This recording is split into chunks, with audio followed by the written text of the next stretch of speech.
या दम था, वहां किश्ती मेरी डूबी जहां पानी बहुत कम था, वहां किश्ती मेरी डूबी जहां पानी बहुत कम। तो जिस मेहता परिवार से नरसिंह जी थे, उस मेहता परिवार का ही एक व्यक्ति था और रिश्ते में नरसिंह जी का सगा मामा लगता था। क्या लगता था? सगा। जैसे भगवान श्री कृष्ण का कंस सगा मामा था और कंस का अनाचार आप सबको पता है क्या किया, तो ऐसे ही सगा मामा है, उसका नाम है शारंगधर। सबसे ज्यादा नरसिंह जी से यही चिढ़ता था, सबसे ज्यादा, और यही एक दल इसने तैयार कर लिया था नरसिंह जी के खिलाफ, एक दल पूरा तैयार कर लिया था। मेहताओं में एक था शारंगधर धनवान, और ओछे सेठों की तरह बदतमीज इंसान, ओछे सेठों की तरह बदतमीज इंसान। उसको ही था अधिकतर नरसिंह जी से डार, और जाति बंधु सबसे बड़ा होता है बदख्वा, जाति बंधु सबसे बड़ा होता है बदख्वा। मेरे भाई बहन, नरसिंह जी का बेटा सामल दास विवाह के योग्य हो गया था, लेकिन गरीबी चरम सीमा पर, और भगत जी भजन वाले व्यक्ति, तो अब तक कोई रिश्ता आया नहीं। ठाकुर जी को लगा कि ये मेरे भगत का बेटा कुंवारा रहे, ये भी तो ठीक है। तो एक धनवान बाप ने अपने कुल पुरोहित को बुलाया। उसकी बेटी युवा थी, जवान थी, बड़ी सुंदर थी, विवाह की योग्य। तो कुल पुरोहित जी को अपने बुलाया, क्योंकि उस समय मेरे भाई बहन आप सभी को मालूम होगा कि उस समय बेटी युवा हो तो बेटी के लिए घर पर ढूंढने का काम नाई और ब्राह्मण किया करते थे। नाई और ब्राह्मणों को भेजा जाता था। बड़े बड़े राजे रजवाड़े भी अपने कुल पुरोहित और नाई को भेजते थे कि जाकर देखो, जो वर योग्य लगे मेरे बेटी के तो वहां रिश्ता कर, टीका कर। टीका का सामान साथ ले जा जाता था। तो लड़की के पिता ने टीका का सामान सब तैयार करा के दिया, कुल पुरोहित को और नाई को भेजा और कहा कि अच्छा घर पर हो, मेरी बेटी की योग्य, वहां टीका कर। अब वो अनेक जगह भ्रमण करते हुए जूनागढ़ में आए, और जूनागढ़ में आए, जूनागढ़ में उन्होंने अनेक घर वर देखे, लेकिन घर पसंद आए तो घर पसंद ना आए। पुरोहित जी बड़े समझदार थे। पुरोहित जी ने कहा पहले वर पसंद आना चाहिए, घर तो कोई बात नहीं, वर अगर श्रेष्ठ है तो घर बना लेता है, और बेटी वर को ब्याही जाती, घर को थोड़ा ब्याही जाती। पुरोहित जी बड़े समझदार थे। तो एक कोई महात्मा जी आए थे नरसिंह जी के यहाँ, भोजन करके जा रहे थे, तो जूनागढ़ के ही थे। तो उन महात्मा जी से पुरोहित जी ने पूछा कि भैया हम लड़की के लिए वर ढूंढ रहे हैं, कोई लड़का बताओ, बोले कैसा चाहिए? बोले सुशील हो, सुंदर हो, कोई किसी प्रकार का अवगुण ना हो, आस्तिक हो, माने भगवान को मानने वाला। बोले वो ऐसा लड़का तो हमारे पास है। बोले कहाँ? बोले ऐसे ऐसे चले जाओ, जूनागढ़ नगर के बाहर नरसिंह जी रहते हैं, नरसिंह जी का बेटा है, हर प्रकार से योग्य है, घर मत देखना, वर बड़ा श्रेष्ठ है, जैसे लड़की बता रहे वैसे ही वर है। बोले महात्मा जी ठीक। आए और आ करके जब नरसिंह जी के बेटे को देखा तो नरसिंह जी का बेटा पुरोहित जी को बेटी के योग्य लगा, जो उनके यजमान थे उनके बेटी के योग्य लगा। तो कहा कि देखो नरसिंह जी, आप तो भगत हैं, आपका बेटा बड़ा सुशील है, गुणवान है, और हमारे यजमान की बेटी की योग्य है। नरसिंह ने कहा भैया देख लो, बस इतना ही है, बाकी कुछ नहीं, बाद में कुछ बकेड़ा करा दो। पुरोहित जी ने कहा नहीं, कन्या के योग्य ये वर है, इसलिए हम टीका करें। और विधि विधान से उन्होंने टीका कर दिया और यहाँ से टीका करके वो गए और लड़की के पिता को बताया कि देखो जी, जूनागढ़ में एक नरसी भगत है, उनका बेटा है और बिल्कुल आपके बेटी के योग्य है, बड़ा आस्तिक है, जवान है, किसी प्रकार का कोई दोष नहीं, सो मैं टीका कर आया।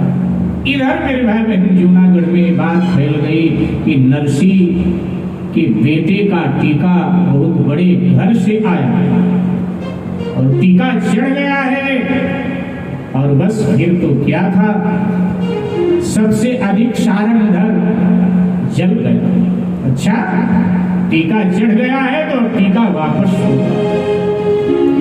बड़े विचित्र होते हैं।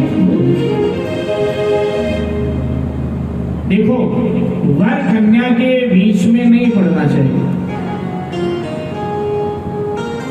किसी का संबंध पक्का हो रहा है, कभी भी संबंध तोड़वाना नहीं चाहिए। शास्त्र कहता है बहुत बड़ा अपराध है, पाप, लेकिन लोग बड़े चतुर होते हैं। अब आपके हरियाणा में क्या चलता है मुझे नहीं पता, हमारे यहाँ तो क्या होता है कि जैसे कोई लड़की वाला लड़के को देखने आया तो पड़ोसी लोग बिल्कुल ध्यान रखते हैं और पता चली जाता है कि ये कोई अपने लड़की के लिए लड़का ये देखने आया, तो बस वो अवसर देखता है।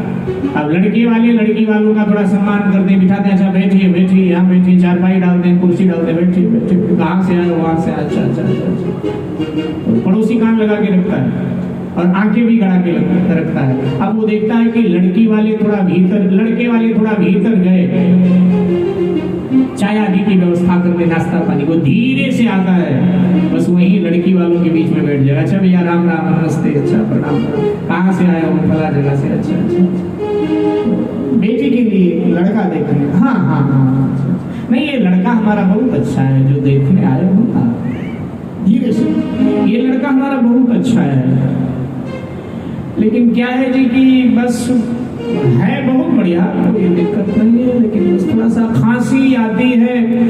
और बाकी आजकल क्या है जी, आजकल तो इलाज चल गया है, पुरानी खांसी है ठीक हो जाएगी, इलाज आजकल चल गया है।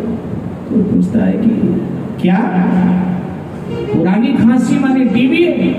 हाँ वो है, लेकिन ठीक हो जाता है आजकल, आप लोगों को पता है, दवाई आ गई है और सब ठीक हो जाता है। वो है क्या कि बस आजकल लड़के कहाँ मानते हैं, थोड़ा पीपा लेते हैं और पीपा लेते हैं तो कोई ना कोई रोक मार, अच्छा पीता भी है, अरे नहीं नहीं जी, रोज कहाँ पीता है, कभी कभी कुछ जुए में हाथ लग जाए तो पी लेता। अच्छा जुआ भी खेलता है? अरे नहीं जी, रोज कौन सा जुआ खेलता है, कभी कभार चोरी का माल हाथ लग जाए तो खेल लेता है। अच्छा चोरी भी करता है? अब लड़के वाले बेचारे नाश्ता लेके आए, तब तक पता चलता था कि लड़की वाले घर ऐसे करते थे। हाँ, अभी आज के 10-12 साल हमारे यहाँ ये बहुत चलता था। अब तो हमारे यहाँ भी लोग चालाक हो गए। अगर लड़की वाले लड़का देखने आए हैं तो लड़के वाले 2-4 रिश्तेदारों को पहले बुला के रखते हैं और बिठा के रखते हैं कि कोई फालतू बात ना करने को। फिर जब सारी बात पक्की हो जाए तो दूर तक जाते हैं, रोड तक जाते हैं, बस पर बिठा करके उसको तब आते हैं। बिल्कुल। और कहीं तो उसके गांव उसको छोड़ करके आते हैं कि कहीं बीच में कोई गड़बड़ ना हो, गांव के लोग कहीं गड़बड़ ना करें। तो हमारे यहाँ तो ऐसा बहुत चलता था, अब भी चलता है, लेकिन अब थोड़ा लोग सावधान हो गए हैं, तो अब उतनी दाल नहीं गलती जितने पहले गलती। तो ये शारंगधर बड़ा बदतमीज इंसान था। शारंगधर ने जा करके और लड़की वालों को बहकाया कि अरे तुम पिता हो, लड़की का गला काटना चाहिए। नरसैया भिखमंगा है, भिखमंगा पीले कपड़े लपेट करके बाजार में खड़ता निकतारा बजा के भजन गाता है, और भजन में कुछ मिल गया तो शाम को चूल्हा सिद्ध होता है, और भजन में कुछ मिला नहीं तो फिर तो भूखे पेट सोना पड़ता है। वहां बेटी का क्या? अरे मेरा भांजा है, मैं जानता हूं नरसैया को। अच्छा हाँ, आ गया ये कहकर सारंग। इधर कुल पुरोहित को और नाई को बुलाया, क्रोध में भर गया और उसने कहा पुरोहित ना होते तो तुम्हारा सिर काट लेता। पुरोहित ने कहा क्या अपराध किया है मैंने? मेरे बेटी का रिश्ता ऐसी जगह कर दिया। बोले हमने बताया तो कि लड़का योग्य है, लड़के में कोई कमी नहीं है, मैं कुछ नहीं सुनना चाहता हूं, जाओ और टीका फेर करके लाओ, मैं नरसी के बेटे को अपनी बेटी का नहीं ब्याहूंगा। तो पुरोहित भी डरपोक नहीं, निडर था। और धर्माचार्य निडर होना चाहिए, क्योंकि मानसकार कहते हैं सचिव वैद गुर तीन जो प्रिय बोल ही भयास, तो राज धर्म तन तीन होए नहीं नाश। धर्माचार्य निर्भीक होना चाहिए। उसने कहा मैं टीका चढ़ा आया हूं, मैं टीका वापस लेने नहीं जाऊंगा। कि जिस अंगूठे से मैंने टीका किया है, पहले मेरा अंगूठा काटो, तुम पहले मेरा अंगूठा काट लो, इसके बाद में फिर हम सोचेंगे क्या करना है। अंगूठा काटो, एक बार टीका चढ़ा करके वापस होता है क्या? उसने कहा कि देखो, भाग्य में जो होता है यजमान वही मिला करता है।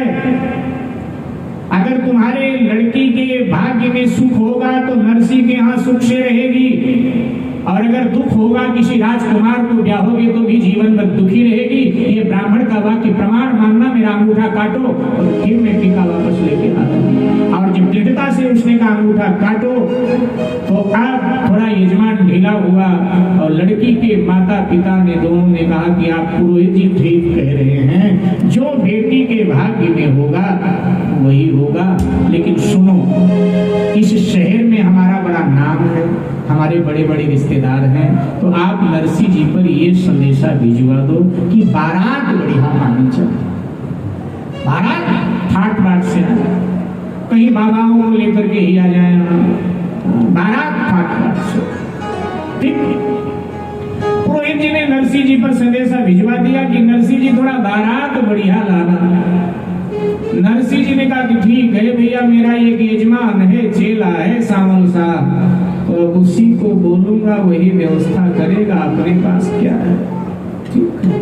और अब नरसी जी भगवान से प्रार्थना करते कि ठाकुर, पिता का श्राद्ध कर दिया, बिटिया का ब्याह कर दिया, अब ये बेटा मेरा नहीं, आप ही का बेटा है, आप ही को ब्याहना है साहब। और बसंत पंचमी तिथि आ गई, बसंत पंचमी। ठाकुर जी ने रुक्मणी जी से सलाह किया, साहब बसंत पंचमी शादी की तिथि थी, है लगन पत्रिका भिजवाया, है बसंत पंचमी तिथि आई, बसंत